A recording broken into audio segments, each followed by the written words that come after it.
Hi everybody, welcome to Moodle Mondays again. This is going to be a quick session just introducing you to how to use the calendars and events in Moodle courses. So I'm on the login screen now, the home screen. I'm logged in. I'm going to go straight through to my course. So once you're in your course, if you want to add something to your course as an event in the calendar, all you need to do is if you look on the right hand side, scroll down and you'll see you've got an upcoming events block and a calendar block. You can either click go to calendar in upcoming events, or you can click the name of the month in the calendar. So if I click on that, it takes me through to my calendar section. Now this is the calendar just for this course. Up in the top it says detailed month view for C. Bradley test course. So this is my calendar just for this one.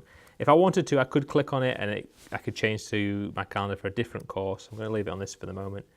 I can see as well that I've got highlighted days with items in here. So I can see on the 19th I've got a tutor talk session, and the 30th so I've got a site trip. Those also show up in the calendar view that we saw back on the course page. People can hover over there.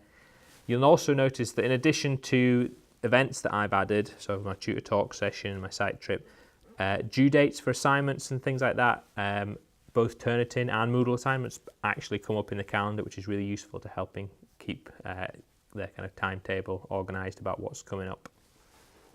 So if I want to add a new event to my course for my students, all I do is I click new event up here in the corner. I get a new screen. On this part it'll say what type of event do I want. I've got three options. User would add an event just for me that no one else can see. Course adds an event for everybody who's enrolled on that course, and site would add an event that is site-wide, so all students, lecturers, everybody on the whole site. So generally we don't have much need for that. You're looking for type of event course usually. So once I've selected course as my type of event, I want to put in my event title.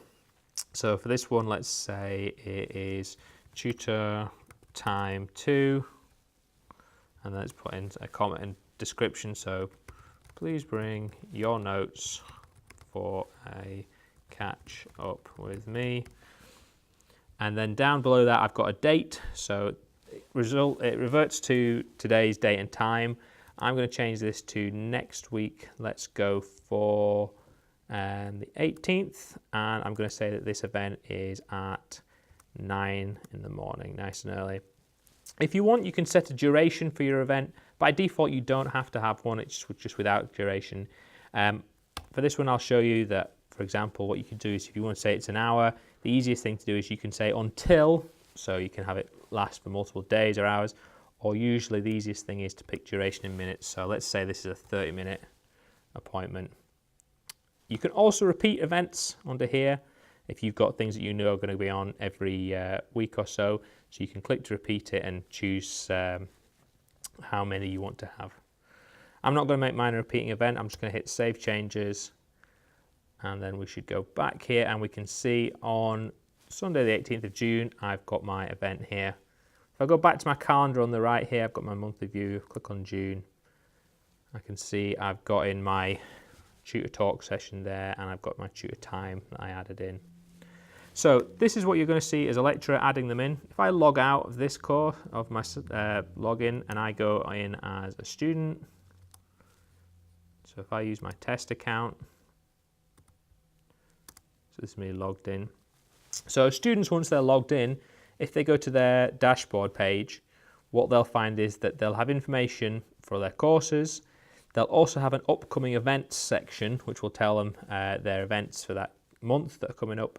And they can also go through to a calendar, which will detail those and also show them their calendar overview so they can see which days they've got events coming over on. They can also hover over them to see the detail of what's coming up on that date.